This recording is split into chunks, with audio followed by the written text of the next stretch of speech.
Hi, I'm Reynolds with Allie's Organics, and I'm going to show you different ways to test the pH in the soil. There's different methods, and personally I think pH is probably one of the most important things to check in your soil, because depending on what you're growing, that's where it's so important to know what your pH is. So like if you were going to grow blueberries, you'd want it a 4.0 to a 4.5, whereas most plants will grow in a range of 6.5 to a 7, which is 7 is neutral. The range in pH level is a 0 to a 14, and of course 7 being neutral, right in the middle, which is what we want to strive for.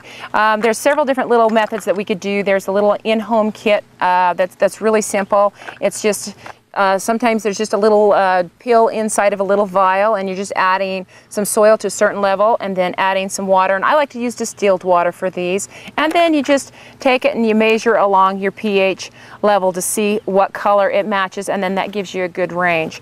And another method that you could do, and besides that, there's another kit that you can go even further that does more than just pH. It's a little more elaborate for testing for your pH. It's a little electronic meter, and you always want to wipe the probe on it, and then you want to take the first 2 inches of your soil away, and then you actually want to take some distilled water. It's really important to use distilled water because it's neutral.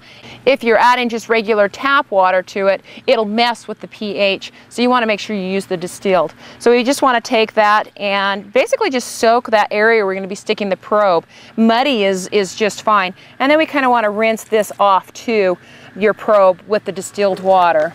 Just as simple as turning your probe on, sticking it down in there, and you want to wait for 1 minute. And when 1 minute is over, you'll pull that out and read your meter. And this one is a 6.5, which is actually lower than I've been. We're usually pretty high here. So another option that you have is to take a soil sample from your garden and take it to your extension office. They offer sometimes free or a low fee for doing a soil sample. If you're just doing the pH, it's really inexpensive. If you want to do a broad range, then you can do more. But they offer a kit that usually contains a little bag and a little box, and you'll just do a soil sample. So you'll dig down about inches, and you'll want to do this in several spots of your garden, and you'll take some soil from down in deep and then put it in a bucket, and from all of the different areas of your garden, then mix it together. They really only need about a cup or less of the soil and no more. That's just another option that you can take if you don't want to be doing your own pH testing. So there's a few methods for testing for your pH.